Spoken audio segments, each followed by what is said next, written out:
Llegó el momento de nuestra entrevista. Sí, señor. Se suma con nosotros una de las personas clave de la empresa Mercado Libre, que ha sido una de las piedras basales de la empresa. Está con nosotros Juan Martín de la Serna.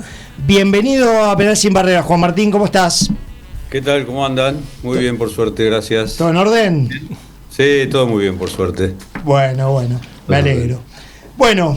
Está disfrutando un poquito de Uruguay. Qué bien. Qué bien. Muy bien. ¿Está haciendo calor también ahí? Sí, de hecho, no lo comenté mucho, que nadie lo escuche, pero me escapé, me fui a la playa y me metí en el mar. Así que fíjate que estaba bastante bien. No, la gente se tiene que enterar. ¿Cómo no? Tenemos que envidiar a la gente. He estado acá 6 horas seguidas, en un momento hace un rato fui y me metí en el mar. Yo estuve el fin de semana también y me bañé en el mar. Estuve el sábado y el viernes en el mar. A ver, ¿un tsunami o vos sos No, yo sí voy a la playa, voy y estoy, me encanta, bien, sí. Muy bien. Bueno, Juan Martín, ¿podrías contarnos un poco cómo nace la empresa Mercado Libre? ¿A qué apuntaban en aquel momento? ¿Cómo fue tomando forma? Tengo que hacer mucha memoria porque eso ocurrió a principios del 99. En realidad surge en la cabeza de Marcos Galperín cuando él está viviendo en Estados Unidos haciendo su MBA y empieza a operar en la plataforma de eBay, que para esa época Es conductor. La estrella del internet, te diría. Eran Yahoo, eBay y no había mucho más. Y a partir de ahí empezó de alguna manera a forjar la idea de por qué no hacer lo mismo para ese momento en Argentina, pensando en Argentina. Y bueno, así fue que desde allá empezó a mover un poquito algunos contactos, algunos llamados. Ahí fue donde me contactó a mí para que lo ayude con algunas cuestiones.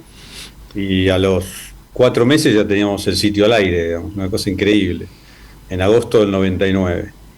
Y cuando digo fue pensado originalmente para Argentina, porque obviamente lo pensó para Argentina, pero donde empezó a hablar con potenciales futuros inversores, lo primero que le dijeron fue ¿por qué solo Argentina y por qué no Brasil, que es el mercado más grande, y por qué no México, y por qué no pensar en toda Latinoamérica? Y fue así que en los primeros 6 meses de vida ya teníamos operaciones y oficinas en 5 o 6 países de la región, para principios del 2000. ¿Y dónde fue el primer centro de operaciones? ¿Dónde arrancaron? ¿Primera oficina, digamos? Primera oficina fue en Buenos Aires, en Saavedra, en el garage del edificio en el que operaba la familia de Marcos. Y de hecho tenemos ahora, le llamamos el museo, hay un lugar que es una réplica exacta. Cuando cumplimos 20 años nos hicieron de regalo los que estábamos de esa época una réplica exacta de lo que era esa oficina, y era literalmente una cochera cerrada con 3 paredes de durlo y una puerta de chapa, y la verdad es que así fuimos creciendo. Tomamos un poquito más de gente, agarramos una cochera más, tiramos 3 paredes de durlo y así sucesivamente hasta que llegó un momento que no dábamos más allá abajo y bueno, nos mudamos a otra oficina un poquito, por lo menos saliendo de los subsuelos. Pero en simultáneo ya teníamos alguna oficina pequeña en Brasil y empezamos a tener oficinas en México. Bueno, era una época casi única y gloriosa, allá por mediados del 99, donde todos los proyectos y startups relacionados con Internet y con e-commerce florecían semana a semana. Era increíble lo que estaba pasando. Y fue un momento único, ¿no? Porque había como mucho capital, como había todo por hacerse y había mucha competencia también. Aunque no parezca, había mucha competencia en ese momento ya. Bueno, pero lo hicieron, se fueron para arriba, salieron del sótano y literalmente se fueron para arriba. Fuimos para arriba. ¿Y fue fácil el nombre? Porque yo hoy pienso en Mercado Libre, quizás porque me acostumbré a que existe Mercado Libre, pero se me ocurre que por ahí el nombre no era tan fácil de poder obtenerlo y patentarlo. Mira, la verdad que no hubo mucho debate entre nosotros porque ese nombre ya vino en la cabeza de Marcos con el proyecto, con lo cual... Y creo que sí, de alguna manera transmitía mucho de lo que pretendíamos hacer con el sitio, que sea un mercado libre donde la gente pudiera comprar, pudiera vender, cualquier persona, cualquier empresa, sin ningún tipo de restricciones. Y bueno, cumplió su objetivo. Sí, tal vez era un nombre, no sé, medio raro, largo para ese momento, pero hoy en día no, eso claramente no fue un problema. Digamos, claro. Juan Martín, supongo que vos tenías otra actividad o trabajabas en otra cosa antes de Mercado Libre. Uh-huh. ¿Cómo fue la decisión de abandonar lo que estabas haciendo y irte a Mercado Libre. ¿Te costó? La verdad que no me costó nada, por la sencilla razón de que yo ya estaba trabajando para la familia de Marcos. Ah, ok. Con lo cual, cuando yo recién decía, me llamó para que lo ayudara con algunas cuestiones, era en el contexto de mi trabajo, si querés, de alguna manera para la familia. Entonces no es que tuve que tomar una decisión de dejar algo para embarcarme al proyecto de Mercado Libre, que obviamente para ese momento hubiese sido una apuesta y que la inmensa mayoría no. Todas las demás personas lo hicieron, menos yo. Y básicamente en algún momento tuvieron que tomar la decisión de dejar lo que estaban haciendo o los proyectos de vida que tenían. Vos pensá que la mayor parte de los primeros empleados de Mercado Libre eran amigos / compañeros de Marcos del NBA. Claro. Las oficinas de Brasil las abrió el primer country manager de Brasil, las abrió un compañero del NBA de Marcos, que es un brasilero. Lo mismo en México. Todos esos, imagínate en esa época, salías de un MBA en Stanford y tenías sobre la mesa, no sé, ofertas de trabajo en los bancos y en un montón de industrias. Y todos ellos compraron la idea del proyecto y creyeron, digamos, en la visión de Marcos de poder montar un negocio a partir de esa idea. Y se embarcaron rápidamente todos. Y de hecho, la mayoría de esos estuvieron por muchos años. Algunos incluso siguen todavía. Mira vos. ¿Y qué te acordás de esos primeros días? ¿Fue difícil? ¿Arrancó bien? ¿Fluido o costó? Fue difícil, porque imagínate que si hoy en día todavía hay gente que por ahí le tiene cierta idea al e-commerce o a las compras por internet o a poner una tarjeta y cosas por el estilo, imagínate lo que era en esa época intentar convencer a alguien de que publicara a la venta sus productos en nuestra plataforma. Y la verdad que nadie entendía ni lo que le estábamos tratando de explicar, con lo cual los primeros meses básicamente nos dedicábamos todos a salir a recorrer, en el caso de Argentina, a recorrer Buenos Aires para hablar con comerciantes, con coleccionistas. Mucho del principio fue con coleccionistas, tal vez erróneamente basado en la idea de lo que era eBay, que básicamente era un sitio de coleccionables, digamos, y de subastas. Y nosotros fue subastas, así como claro. Eran subastas de artículos de colección y después se fue expandiendo a muchas otras cosas. Y así fue como arrancamos y convenciendo a la gente, y íbamos con las cámaras de fotos. Siempre decimos, ustedes son todos bastante grandes, así que tal vez se acuerden. Sí. Se llamaban Sony Mavica. Las Mavica, sí. Era un coso así cuadrado que le tenías que meter un disquete y te entraban 14 fotos, no sé, una cosa así. Entonces vos ibas a ver un coleccionista y te decía, no sé, ahí tenés 500 monedas, sacá la foto, publicala y avísame si se vende algo, te decía. Ahí teníamos que ir sacando nosotros con los disquetes, anotando qué había en cada cosa. Después volver a las oficinas y ponernos a cargar y ponerle alguna descripción a cada uno de esos productos. La verdad que fue una época, yo la extraño muchísimo, porque fue una época increíble, de una inconsciencia casi total, pero a la vez de una energía impresionante, y todas las semanas veíamos cómo la cosa iba creciendo y crecía de esto a esto, hasta que, obviamente con los años se transformó en lo que es hoy Mercado Libre, pero fue una época muy entretenida, muy divertida, muy tensa a la vez también, porque teníamos una competencia feroz con Derremate, que era un proyecto similar al nuestro, y por aquella época era como que teníamos que tentar a los inversores y a las grandes compañías que eligieran a Mercado Libre y no Derremate, digamos, y eso fue lo que ocurrió con eBay, con el cual hicimos un acuerdo de cooperación durante 5 años, y eBay se transformó en accionista de Mercado Libre, y eso nos permitió a nosotros poder empezar de alguna manera meternos un poco en las entrañas de eBay y aprender un montón de cosas de cómo hacían marketing, de cómo hacían la parte comercial, de cómo funcionaba tal o cual cosa. Nos invitaban a todas las reuniones trimestrales de resultados para compartirlos con nosotros y nosotros compartir lo que estamos haciendo con ellos. Aprendimos muchísimo, la verdad que ese fue un acuerdo espectacular. Así que todo fue una época realmente increíble, donde además la gran diferencia de hoy en día es que, a pesar del tamaño que tenemos, no podemos hacer la cantidad de cosas que nos gustaría hacer en los tiempos en los que nos gustaría hacerlos. En esa época, en cambio, yo me cruzaba de una cochera a la otra y me sentaba al lado de un programador y le decía, aquí necesitamos hacer tal o cual cosa, y el tipo al día siguiente se ponía a programar y tal vez en una semana lo teníamos, digamos. Hoy pasás todo por un proceso de priorización, digamos, donde cada una de las áreas tiene que de alguna manera justificar los proyectos en los que está trabajando y la cantidad de recursos que eso requiere en términos de gente y demás. Entonces se ha transformado en algo demasiado, no digo burocrático, pero bueno, como funcionan las empresas a diferencia de cómo funcionan los startups, digamos. Y vos hablaste de remate. ¿Ustedes terminan comprando de remate? Sí. Finalmente. Sí, nosotros compramos, de remate se vendió toda, ya no me acuerdo los años, pero el Grupo La Nación compró todo. Y en simultáneo nos vendió todas las operaciones menos Chile y Argentina. Y esas se las compramos algo así como 3 años más tarde o 5 años más tarde, una cosa así. Pero sí, finalmente compramos todo, lo integramos a Mercado Libre.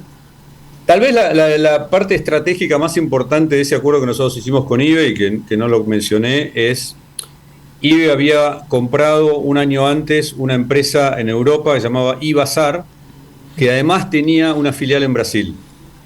En Brasil en ese momento existía Mercado Libre, de remate, eBazar y una compañía local que se llamaba Locau. Cuando nosotros hacemos este acuerdo, ellos se quedan con un porcentaje de las acciones de Mercado Libre y nosotros nos quedamos con el 100% de la filial brasileña de eBazar y la unimos a Mercado Libre. Y ahí es donde Mercado Libre empieza a ganar market share dentro del mercado de Brasil y básicamente si vos ganás Brasil en Latinoamérica, ganás Latinoamérica. Claro. Juan Martín, al principio de todo mencionaste lo difícil que era salir a buscar a esos coleccionistas y demás para convencer que vendan en el sitio de ustedes. Pero también mencionaste, y me parece que al día de hoy todavía cuesta, lograr que la gente ponga sus tarjetas de crédito, todos sus datos y todo lo demás para intervenir en las operaciones. ¿Cómo logran torcer un poco esa mentalidad así o esa oposición de la gente de exhibir los datos de sus tarjetas de crédito en la red? Cosa que nos tenemos que trasladar obviamente a los años que inicia Mercado Libre y no ahora, ¿no? Claro, ¿Cómo logran eso? Sí, no, porque en realidad todo eso dentro de Mercado Libre lo hace Mercado Pago, ¿no? Mercado Pago nace años después que el principio de Mercado Libre. Mercado Libre arranca en el 99, Mercado Pago arranca en el 2004.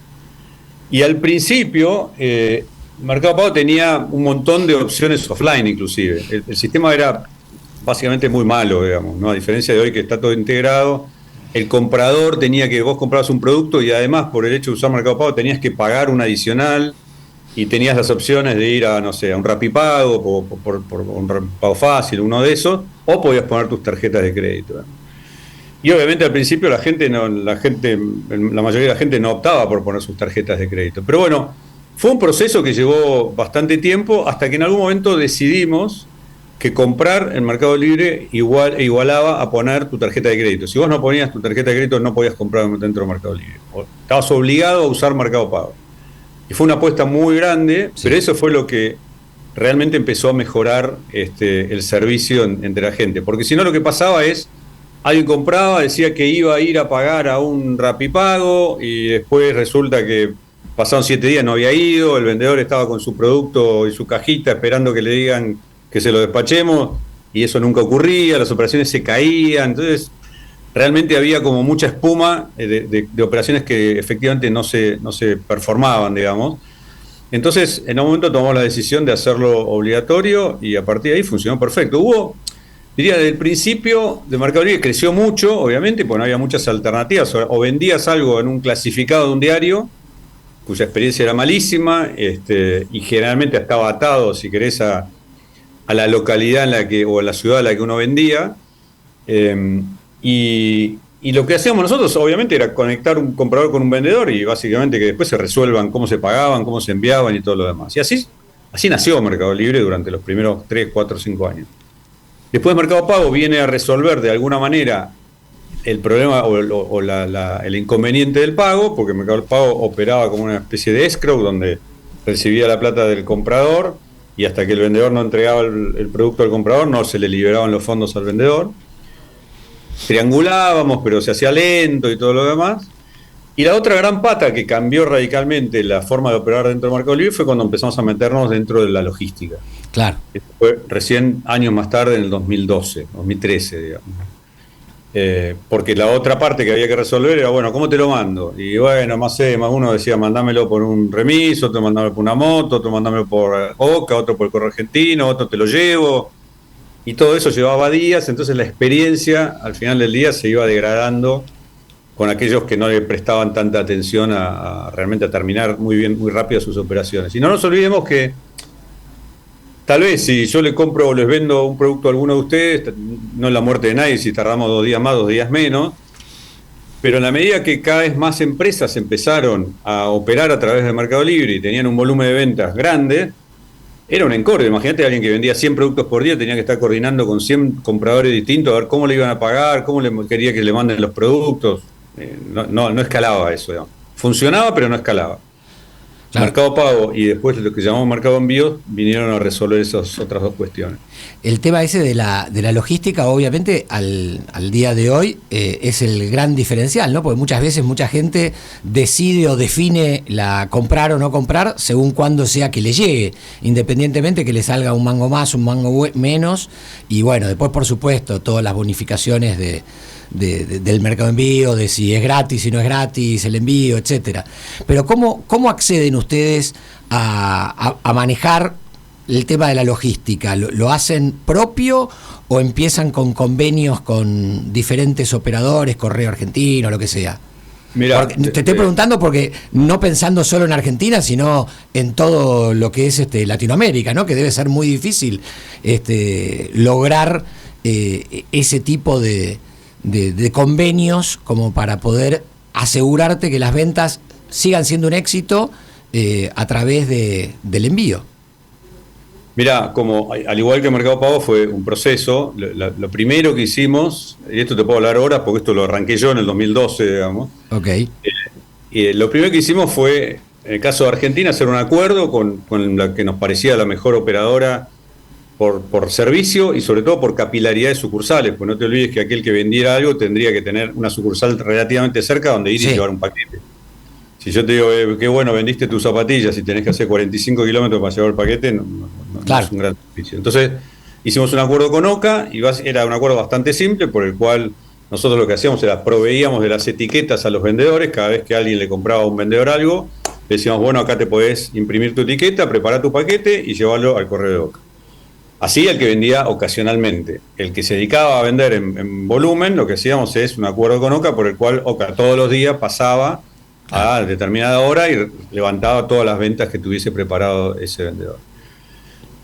Eso derivó en que obviamente Oca no era la mejor empresa, además, y derivó también en que empezás a tener poco control sobre todo el proceso, porque todo lo demás depende de Oca. Entonces los paquetes se perdían, no había suficiente tecnología como para tener la trazabilidad, para entender exactamente cuándo lo habían ido a buscar, en qué momento del viaje estaba, cuándo se iba a entregar, y todo eso para esa época estaba ok. Hoy nadie operaría bajo ese formato, digamos. Entonces lo que fuimos haciendo fue de a poquito empezar a involucrarnos cada vez más nosotros, y eso varió mucho, depende de los países. Obviamente Argentina, por cuestiones obvias del país, sindicatos y leyes laborales, etcétera, fue el país en el que más lento se desarrolló. Mira, yo siempre hago el mismo cuento. Imagino que sí. Nombraste Oca y me acordé que estuvo a cargo de Moyano en una época, ¿no? Estuvo a cargo de Moyano, sí. Por suerte nos salimos rápido. Claro. Sí. Pero yo siempre hago el mismo cuento triste cuento, pero para de alguna manera graficar bien lo que ha pasado en Argentina. Para Mercado Libre, y imagino que para muchas otras empresas / industrias. El primer centro de almacenamiento nosotros lo abrimos en Argentina, que es uno que tenemos en el Mercado Central. Y ahora vuelvo a la historia de por qué llegamos a un centro de almacenamiento. Hasta hace una semana, o sea, 7 años más tarde, en Argentina solo seguimos teniendo ese mismo centro de almacenamiento. Te digo hace una semana porque acabamos de abrir uno en 3 de febrero, ahora se va a abrir otro en Escobar, se amplió el que ya teníamos y demás. Durante esos mismos años, en Brasil tenemos 19. En México tenemos 16. Bien. O sea, hay más centros de almacenamiento en Chile que lo que hay en Argentina, para que tengan una dimensión, digamos. Qué locura.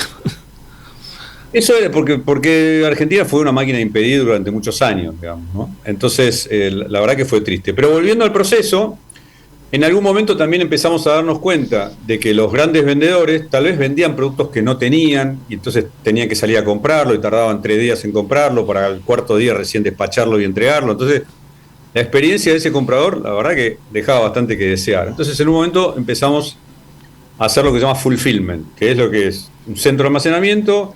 Y si vos vendés todos los días, no sé, por decirte algo, 100 raquetas de tenis, hace una cosa, mandame 1000 raquetas de tenis o 5000 raquetas de tenis y te vuelvo a ver dentro de 2 meses.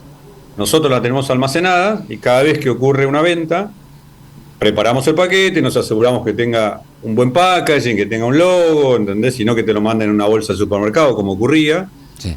Y que lo mandemos lo más rápido posible y por las distintos nodos de una red logística que fuimos creando que hacen que te llegue según el destino en el que cada uno esté de la forma más barata y más rápida posible. Entonces al vos ir desintermediando de un operador que te hacía todo a tener distintas partes, vas ganando en eficiencia y vas ganando en costos. Y esos costos los vas trasladando a los costos de envío y eso hace que el producto más el envío termine siendo más barato y por lo tanto hace que convierta más en compras aquel que está mirando. Y después nos fuimos involucrando aún más en distribución. Entonces tenemos camiones que van de un centro de almacenamiento a otro centro de almacenamiento, pintados de amarillo. No sé si vieron, hoy salió la publicidad de Colapinto, la nueva. De Colapinto. Bueno, muy todos buena. esos que se ven ahí compitiendo contra el auto de Colapinto son parte de la red logística que fuimos creando en estos años, lamentablemente en otros países, pero está creada, digamos. Hay hasta aviones. Ese avión que gana al final son aviones dedicados, pintados de amarillo, son aviones reales, digamos, pintados de amarillo, que los podés ver en el aeropuerto de San Pablo, en DF, en algún otro país también. Así que hoy estamos muy, muy metidos, si querés, en todo el proceso logístico para asegurarnos que llegue en tiempo, en forma, y después tenés que empezar a lidiar con los envíos gratis y la competencia para poder generar de alguna manera más tracción y más volumen con otros players que hay en la industria y en los distintos países. Y entonces todo eso fue haciendo que cada vez sea más fácil poder comprar y recibir rápido dentro de Mercado Libre. Bueno, para los que recién se están conectando, estamos hablando con Juan Martín de la Serna, uno de los líderes de la empresa Mercado Libre. Yo todavía me estoy recuperando de que nos trató de viejos. No. Y aparte dijo la palabra capilaridad también, que para los que no tenemos ningún pelo, pero bueno. Que acá somos 2 en este programa, sí, básicamente. No puedo creer que Mercado Pago se haya fundado, que haya aparecido en el 2004, cuando yo la descubrí recién hace 4 años. ¿No sentís que, primero, que cambió la cabeza de los chicos y bueno, la mía también, que ahora es un placer manejarte por teléfono, hacer todos los pagos, la verdad que está buenísimo, no manejar efectivo, pero a mí al principio me sorprendía, pues los chicos salen sin un mango, salen con el teléfono, y yo lo que le digo a mis hijas, el teléfono, claro, te quedas sin batería, te tomás un taxi, por ahí no tienen, no tengo plata, no pueden dar una propina, por ejemplo. No, ¿cómo no? Si ahora no, en los bares sí, en los bares y restaurantes sí. El alias, ¿viste? Directamente, claro, para que no haya excusa de que no tengas efectivo. Mirá, es muy común eso. A ver, 2 cosas de lo que mencionaste. Mucha gente lo descubrió no hace tanto tiempo. Primero porque durante los primeros años Mercado Pago estaba restringido a las operaciones dentro de Mercado Libre. Claro. Años más tarde que eso se abrió y que tal vez vos estabas comprando, no sé, por decirte algo, un pasaje de avión en LATAM y estabas pagando con Mercado Pago sin ni siquiera saberlo. Sí, claro. Nosotros le proveíamos el servicio. Pero después empezó a hacerse más popular a partir de los QRs, que fue algo que introdujimos nosotros en el 2017, después de un viaje que fuimos a China y empezamos a ver los QR y no entendíamos qué era. Y efectivamente la gente no usa más efectivo. Yo no, es muy raro que ande con efectivo, digamos, porque me acostumbré a que pago todo y hoy en día es muy raro que alguien no te acepte un envío de Mercado Pago, un QR, una transferencia o lo que fuere, digamos, ¿no? Entonces, creo que es hasta hacia donde debería tender. Y ahí hay un tema súper interesante que son las políticas públicas, digamos, ¿no? Y ahí me meto en un terreno bien espinoso porque los países más mediocres, vamos a llamarlo de alguna manera, como el nuestro, los organismos que tienen que regular todas estas cosas, digamos, a nuestro modo de verlo, son bastante imparciales. Entonces, han ido de alguna manera demorando, si querés, las distintas innovaciones o las distintas funcionalidades que Mercado podía ir ofreciendo, porque obviamente los bancos no lo habían visto y todavía estaban durmiendo, y nosotros ya estábamos remunerando las cuentas, los saldos en las cuentas, y la gente cobraba el sueldo y el primer día lo que hacía era transfería toda su plata a su cuenta de Mercado Pago, porque esa era una manera de combatir un poco la inflación que tenía y de generar algún rendimiento, digamos. Pero diría que en estos últimos años, a partir de, sobre todo en la época de mayor inflación, que es donde la gente empezó a valorizar más Mercado Pago, justamente por lo que yo acabo de decir, porque la gente prefería tener su plata ahí sabiendo que tenía disponibilidad inmediata, mientras tanto estaba cobrando intereses, iba a cargar nafta, pagaba con un QR y descontaba de su saldo y no tenía que esperar al vencimiento de un plazo fijo ni cosas raras, digamos. Y ahí se masificó muchísimo, muchísimo. Nosotros hoy tenemos 18 millones de cuentas que tienen saldos en Mercado Pago. Es increíble. Si vos mirás de la población, digamos, en realidad, ¿viste? Si sacás chicos y gente muy grande, debemos tener como el 70% de la población. ¿Eso es en Argentina? En Argentina. ¿Y cómo funciona en el resto de los países? Parecido. En el resto de los países diría que hubo algo más de competencia, sobre todo en Brasil, y algo menos de foco de parte nuestro, que tal vez nos enfocamos más en Argentina que en otros países, en todo lo que tiene que ver con Mercado Pago, y muchos de estos lanzamientos tal vez los hicimos años más tarde en algún otro país, en México, por ejemplo. Entonces, tal vez no tienen el volumen o la participación, digamos, de mercado que tiene hoy Mercado Pago en Argentina, en lo que es Brasil y México, pero andan espectacularmente bien, y de hecho ya tenemos otros productos que no tenemos en Argentina. Bueno, ahora sí, acabamos de lanzar las tarjetas de crédito, pero en Brasil y México ya tenemos tarjeta de crédito propia de Mercado Pago hace ya 1 año y medio y 2 años. Ya.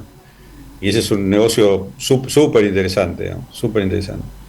Así que estamos aprendiendo de todo eso. Ahora lanzamos un fondo en dólares también, en Argentina, que podés comprar dólares.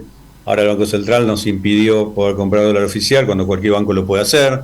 Cuando hablo de regulaciones tendenciosas, ahí tienen un claro ejemplo, digamos, ¿no? Sí. Pero bueno, tenés la posibilidad de tener un saldo en dólares y mucha gente lo que está haciendo es, así como pasaba los pesos de un banco a su cuenta de Mercado Pago para generar algún rendimiento, hay muchos que están haciendo lo mismo con sus dólares, porque dice, ¿para qué dejar los dólares en el banco matándose de risa a tasa cero, o que te dan 14 centavos por mes, y los tenés en una cuenta en Mercado Pago que te rinde, que las puedes usar, los puedes transferir, puedes hacer lo que vos quieras, digamos. Así que la verdad que hay, si uno mira el mundo Mercado Libre hoy respecto de lo que era en esos comienzos que yo decía que me sentaba al lado de un desarrollador, y es increíble el tamaño y la complejidad que hoy tiene y la cantidad de proyectos y de, vamos a decir, unidades de negocio distintos, porque el mercado donde se compra y se vende y Mercado Pago son obviamente los dos grandes pilares, pero después hay negocios, digamos, conexos, como puede ser la emisión de tarjeta de crédito, como puede ser la venta de publicidad, como puede ser en Argentina, estamos dando un servicio de comidas y empezando a competir con un pedido ya, por ejemplo. Y la verdad que cada vez hay más cosas y más cosas y más cosas, y está súper entretenido, digamos. ¿Y cómo ves para ustedes y eventualmente para las empresas que pueden venir o para gente que quiere invertir, la legislación laboral actual? Mirá,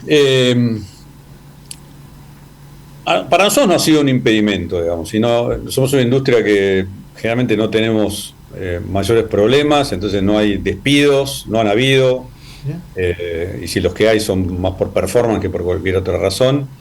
Entonces nunca hemos entrado de alguna manera en ese juicio, esa industria del juicio laboral que tanto daño le hace a las pymes.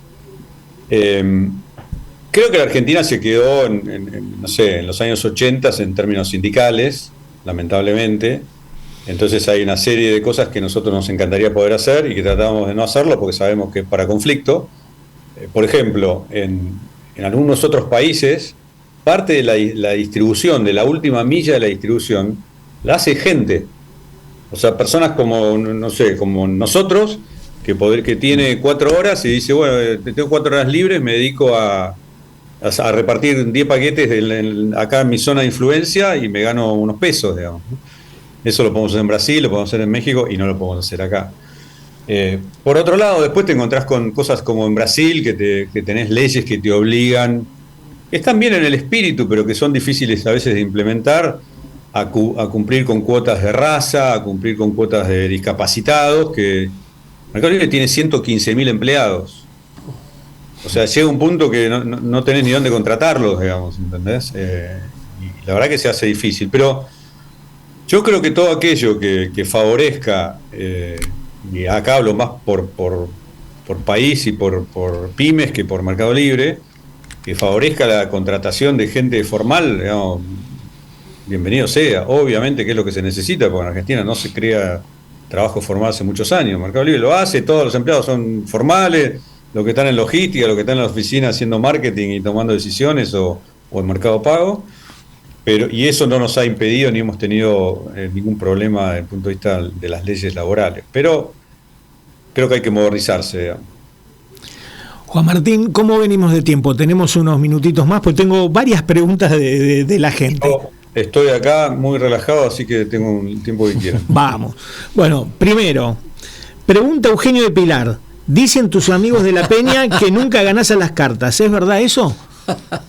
No soy jugador de cartas, así que sí, Eugenio se dedica a otra cosa. Que lo espero en el T del hoyo 1. Bien, perfecto. Bueno, y después tengo a María Elena de Belgrano que hace 2 preguntas en una. A ver, ¿qué fue lo más raro que viste venderse en Mercado Libre? ¿Y qué aplicaciones son las que usás siempre y que recomendarías?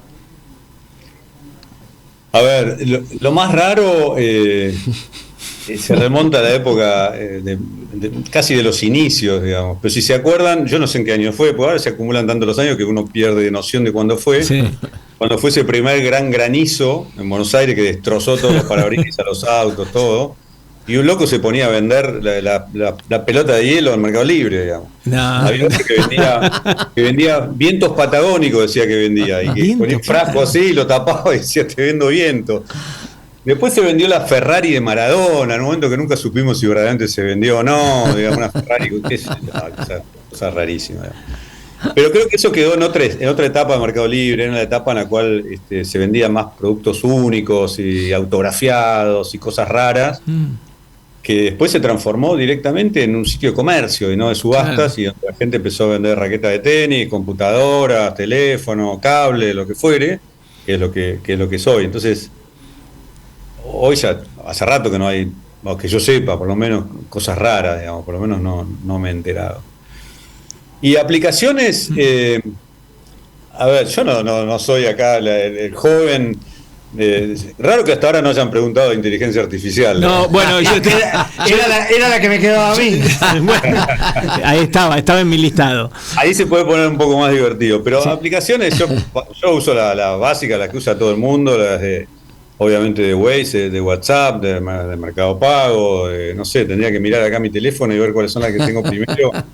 Pero la verdad que, bueno, uso mucho Meet, obviamente uso ChatGPT, digamos, ¿no? Pero el hecho de la pandemia, la verdad que a mí por lo menos, obviamente todo el mundo la sufrió, pero cuando uno mira para atrás creo que ha dejado cosas positivas como evitar que uno tenga que viajar 45 kilómetros, como es mi caso, todos los días innecesariamente. Entonces hay muchas cosas que puedo hacer desde acá, de Uruguay, o muchas otras cosas las hago manejando, utilizando la plataforma de Google Meet, que es el equivalente al Zoom, que es la tecnología que nosotros usamos para conectarnos a las reuniones y demás. Y después uso, no sé, una aplicación de yoga, no sé, cosas que usa todo el mundo, nada sofisticado, a decir verdad. Eso, aplicaciones de finanzas de pronto. Está bien, pero ¿sos de comprar online o te gusta ir al local físico? No, yo soy de comprar online todo lo que puedo. Todo lo que podés, perfecto. Es muy raro que vaya. Yo te iba a preguntar si te acordás cuál fue la primera operación de Mercado Libre. No me acuerdo. Imposible no saberlo. No te quiero inventar. No, alguien lo debe saber, pero... Lo hubieras inventado, así se quedaba contento. No. Hoy me nombraste la pandemia, y la pandemia justamente lo que cambió fueron, al principio obligatoriamente, y después quedó los hábitos de la gente, ¿no? Que empezó a encontrarse con Mercado Libre en la comodidad de su casa, en vez de tener que ir de repente a un shopping a recorrer para buscar las cosas. Es como que lo empezaron a usar desde otro lugar, ¿no? Yo creo que la pandemia influyó muchísimo en lo que es la operatoria de ustedes, ¿no? 100% la pandemia. De hecho, la acción de Mercado Libre se fue de 400 a 1600 en el primer año de la pandemia, por ejemplo. Claro. Ahora, yo que en esa época estaba todavía a cargo de todo el área logística, y ahora hago otras cosas, la verdad que fue un desafío gigante, ¿no? Porque, la disponibilidad logística está hecha para trabajar al 90% de la capacidad, digamos. No hay grandes variaciones, todos los días se venden más o menos la misma cantidad de cosas, a lo sumo va creciendo en el tiempo, pero tenés una estacionalidad semanal donde vos sabés que, no sé, los miércoles y jueves se vende más que los viernes, y los sábados cae, entonces preparás toda la logística en función de eso. Cuando te viene una topadora como esta, que de pronto el volumen te crecía 25% por semana, fue un desafío enorme poder procesar todo eso e intentar al mismo tiempo cumplir con los tiempos que prometíamos para que el producto te llegue, porque vos estabas mirando un producto y decís, bueno, yo quiero, no sé, lo que fuese que quieras, y te va a llegar en 2 días, y de golpe te llegaban 5, era un papelón, digamos. Entonces, lo que hicimos fue relajar un poco, empezar a generar ventanas de tiempo, entonces decir, te va a llegar entre 3 y 4 días, hasta que más o menos pudimos estabilizar los volúmenes, pero fue un caos eso, todos los días trabajar hasta las 10 de la noche y tratando de encontrar soluciones para poder manejar los distintos volúmenes de los distintos carriers en cada uno de los países. La verdad que fue un caos lindo, porque realmente... Claro, un desafío espectacular. Claro. Nos llevó al extremo, y lo supimos manejar bastante bien, diría, y estabilizarnos a los 4 o 5 meses, pero por ese momento era una pesadilla, querías irte a dormir y decir, no quiero más de esto. Y perdóname, Juan Martín, ¿y qué onda si la pandemia hubiera sido antes? ¿Ustedes estaban preparados? No, hubiese sido... Es muy buena tu pregunta, ¿viste? Como dicen los políticos. Sí. Porque es cierto, nosotros, imagínate, este centro de almacenamiento que te decía que habíamos inaugurado fue en 2019. Claro. Y teníamos ya todos los paquetes ahí con nosotros, entonces no teníamos teníamos un problema menos, que era ver cómo hacía el vendedor, que no podía llegar a su comercio de pronto, porque no tenía el permiso para viajar. Acuérdense esa locura. Esa locura. Entonces, sí, realmente lo pudimos manejar esa explosión de volumen, porque habíamos hecho, de casualidad, si quieren, digamos, ¿no? Pero habíamos hecho todos los deberes para prepararnos para poder ir ofreciendo cada vez un mejor servicio, no en los volúmenes, en la cantidad que la pandemia nos llevó a tener que procesar, pero sí en cuanto a tipo de servicios, tipo de almacenamiento, de camiones de distribución, camionetitas de distribución, etcétera, etcétera. ¿Vamos con inteligencia artificial o no? Vamos, voy a decir. Ahora sí se pone divertido. ¿En qué beneficia y si trae algún obstáculo? ¿Qué acelera procesos? Claro. Mirá, hasta ahora la única preocupación, si quieren, de los enormes beneficios de la inteligencia artificial son los costos. Porque cuando tenés una organización tan grande y todo el mundo empieza a usarlo, y los modelos se empiezan a sofisticar, y cada consulta requiere de más entendimiento, y esa consulta es más cara que la anterior, y cuando hiciste 5 consultas, la quinta es más cara que la cuarta, que la tercera y que la segunda, y empieza a terminar siendo un cheque muy grande, digamos, ¿no? Pero dicho eso, y todavía está por verse dónde todo eso se estabiliza, digamos, ¿no? En dónde verdaderamente te genera oportunidades y te mejora mucho la productividad, que está comprobado en muchísimas cosas que lo hace, pero en dónde se estabiliza, en dónde eventualmente necesitas menos gente y no te importa tanto que te estés gastando una fortuna pagándole a OpenAI o cosas por el estilo, o a Google. Pero la verdad es que nosotros veníamos usando inteligencia artificial hace bastante tiempo. Lo usábamos para entender con muchos modelos los niveles de crédito de los... Porque no se olviden que Mercado Pago, además de procesar pagos, da créditos también, ¿no? Sí. Y ahora, como decía antes, también te emite tarjeta de crédito, con lo cual hay que entender un poco el perfil de cada persona para saber si te dan una tarjeta o no, y si te la dan, hasta qué límite cada persona va a tener. Pero todo eso ya lo veníamos usando hace mucho tiempo, veníamos incursionando también con muchas aplicaciones que permiten que cuando alguien hace una pregunta a un vendedor, que es una opción, digamos, dentro de cada página de producto, que en lugar de esperar a que ese vendedor tuviese que responder, que muchas veces tenía que responder 50 veces por día la misma pregunta, porque la gente generalmente no lee, sino que pregunta, entonces directamente empezamos a aplicar ahí modelos que lo que hacían era basado en las respuestas anteriores, ni le llegaba la pregunta al vendedor, nosotros respondíamos por el vendedor. Entonces vos hacías una pregunta y en el momento ya tenías la respuesta, y si esa respuesta era, digamos, satisfactoria, lo más probable es que comprara. Si tenía que esperar dos días para que te respondan y después te respondían cualquier cosa, era menos probable que comprara. Y esa fue tal vez una de las primeras aplicaciones que ya veníamos implementando hace bastante tiempo. Lo que estás viendo ahora es una revolución donde lo podés aplicar a la forma en que los desarrolladores programan líneas de código, lo podés hacer para videos, lo podés hacer para publicidades, lo podés usar para entender, digamos, cómo resolver un caso complejo de alguien que se está quejando porque recibió un producto distinto del que compró o en un estado distinto al que compró, y hay todo un modelo que en base a preguntas te va resolviendo el problema y lo termina resolviendo más rápido y mejor que las personas que lo hacían antes. Hay una, por ejemplo, en un par, ¿no?, que te cuento, que van más allá de la tecnología y del programador, que van dentro del área legales, por ejemplo. En Brasil es muy fácil que por las leyes brasileras, que cualquier persona te haga un reclamo en el equivalente a defensa del consumidor, y hay una oficina en todos los pueblos que existen en Brasil. Entonces tenías infinidad de casos de reclamos, que obviamente nosotros no teníamos un ejército de gente para resolver cada caso, entonces lo que hacíamos lo derivábamos a un estudio que los resolvía y eventualmente llegaba a algún acuerdo con quien estaba haciendo ese reclamo. Cada caso de eso nos costaba $700, por lo que el tiempo que llevaba a resolverlo y demás. Aplicamos todo esto con inteligencia artificial y redujimos los tiempos en un 80%, y el costo de $700 bajamos a 17. Para que tengas una idea, digamos, de impactos prácticos, digamos. Entonces, la verdad que es espectacular lo que está pasando. Creo que hay gente que está preocupada por lo que pueda pasar con el trabajo, digamos, ¿no? Ese es un tema, ¿no? ¿Cuántos trabajos puede reemplazar? Incertidumbres, obviamente, como ocurrió muchísimos años atrás, en el siglo pasado, con la revolución industrial, claro, y todo eso, ¿no? Claro. Con toda la innovación, digamos. Sí. Seguiríamos con los carros a caballo, digamos, ¿no? Claro. O sea, es increíble, porque es tanto lo que se gana en productividad que efectivamente lo que va a terminar pasando es eso en algún momento empieza a traducirse en mejores servicios, en servicios más baratos, en sea lo que sea, digamos, ¿no?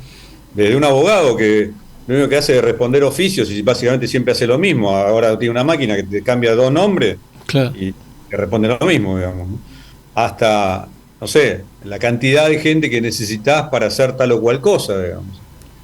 Entonces, creo que es una revolución fabulosa la que está ocurriendo. Todavía está por verse verdaderamente quiénes son los grandes ganadores, porque van apareciendo tecnologías, más allá de los conocidos, son los ChatGPT, Geminis y ese tipo de servicios y de compañía, pero después hay un montón de otras empresas que te dan una parte de todo lo que tiene que ver con la programación o con la edición o con la generación de un podcast a partir de un estudio que vos le pedís. Hacemos un estudio de mercado de la venta de cajita de fósforo de 3 patitos en Latinoamérica, y ChatGPT te lo arma y después le decís, bueno, ahora armame un PowerPoint, y te arma un PowerPoint, o armame un podcast.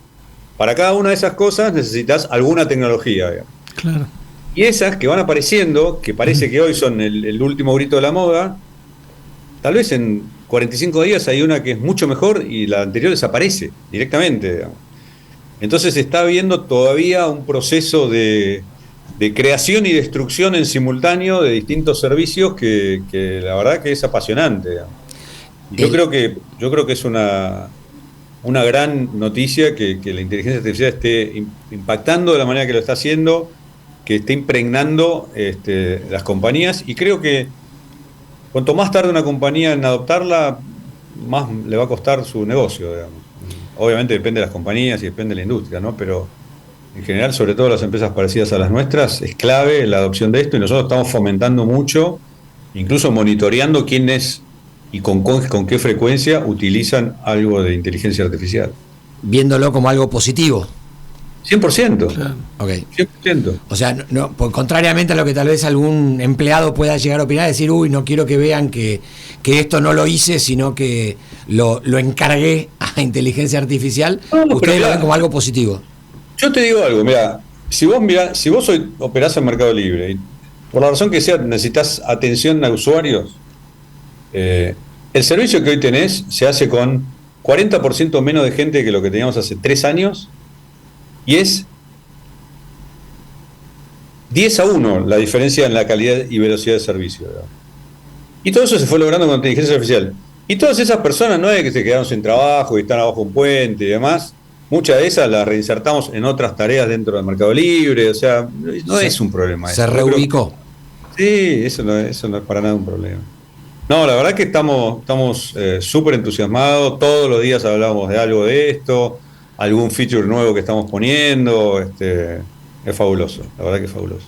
Bueno, nos quedan 5 minutitos que tenemos que ir a la tanda, así le hacemos alguna pregunta cortita a cada uno, ¿les parece? ¿Cómo no?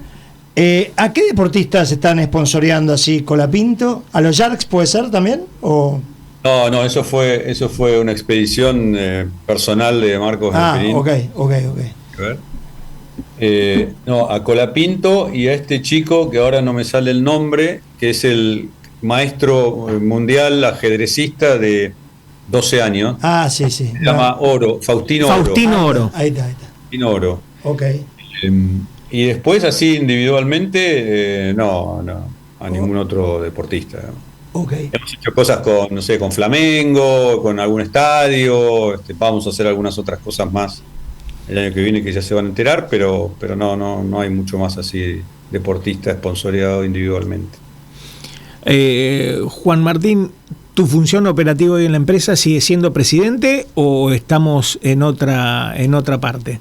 No, yo soy presidente de Argentina, pero eso es, o sea, hay una nota en un periodista, hay que ir a hacer una reunión con el gobierno, hay que, no sé, es la cara visible de Mercado Libre ser la cara visible de Mercado Libre en la Argentina en todo lo que tiene que ver con prensa, comunicación y relaciones con gobierno. Esa es mi función. Pero mi diaria es, yo manejo todo el equipo de recursos humanos, todo el equipo de legales, de relaciones con gobierno, de riesgo y cumplimiento, de auditoría interna, de riesgo financiero, y esa es mi día a día, digamos. El otro es, alguien tiene que ver como presidente, digamos, ¿no? Pero no es que, por cómo estamos organizados, no es que el presidente de Argentina tome una decisión de voy a sponsorear a Colapinto, o voy a hacer tal funcionalidad en Mercado Pago, o voy a, no sé, hacer tal promoción dentro del marketplace. O sea, la decisión de Mercado Pago la toma el jefe de Mercado Pago, la de sponsorear a Colapinto, la tema, obviamente hay conversaciones y demás en un grupo reducido de gente en el que estoy, pero las decisiones las toman cada uno de las... Cada sector. Claro. Estoy anonadado con todas las áreas que tenés a tu cargo y que te pudiste ir a la playa a meter en el mar. ¿Cuántas horas tiene tu día, Juan Martín? No, sí, es bastante intenso, pero me organizo. La verdad es que, mira, el año pasado tomé una gran decisión e implementé un programa para toda la compañía por el cual las personas que tengan más de 10 años en la compañía de antigüedad tienen derecho a tomarse 2 meses sabáticos, y más de 20 años, 3 meses sabáticos. Espectacular. Yo fui el primero que lo hice, obviamente, el año pasado y me tomé mis 3 meses sabáticos. Y la verdad es que de ahí para acá volví, inmediatamente que volví, me di cuenta que tenía que invertir mejor mi tiempo, digamos, y que había un montón de reuniones en las cuales uno, por inercia, participa, porque son reuniones de seguimiento y hay 25 personas. Y la verdad es que si no tengo nada para agregar a esa reunión, ni la reunión me va a agregar nada a mí, no participo y punto, digamos. Entonces elijo mucho mejor dónde estar. Y es algo que también trato de transmitir a toda la organización, porque cuando te transformas en una organización tan grande, te podrías pasar 14 horas por día en reuniones y no tener tiempo de sentarte a pensar, a leer, a hacer lo que te va a permitir ver en qué dirección tenés que dirigirte, digamos, ¿no? 100%. Entonces creo que los años y ese sabático me permitieron organizarme un poco mejor y invertir mejor mi tiempo. Igual estoy acá, estuve 6 horas sentado en este mismo lugar antes de poder. No, pero se te ve cara relajado, la verdad que de verdad, te digo, no. Muy bien. No parece. Felicitaciones, sí. Bueno, Juan Martín, millón de gracias por estar acá en Penal Sin Barrera. Fue súper didáctico y muy copado como la forma en que hablaste para que la gente, el hombre común, la verdad pueda entender, muy didáctico y muy bueno. Así que agradecerte. Nuestro auspiciante Club Náutico Buchardo te regala una comida, después el tapir te pasa las coordenadas para que lo puedas disfrutar en un lugar que se come muy bien. Y nada, desde ya estuvo buenísimo, la verdad. Mil gracias por la buena onda. Y te voy a hacer público mi agradecimiento. Vos fuiste la persona que me hizo vivir el día más feliz de mi vida junto a mi sobrina.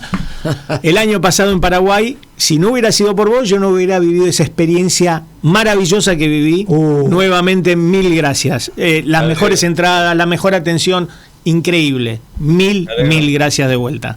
Me alegro mucho. Bueno, un placer haber estado con ustedes y bueno, conocerlos y bueno, hasta cualquier momento. Un abrazo grande, Juan Martín. Gusto y muchas gracias. Muchas gracias, Juan Placer. Martín. Nos vemos. Gracias. Penal Sin Barrera. Con Diego Achával, Tapir Chalis, Jorge Pomiró y Alex Abercovo.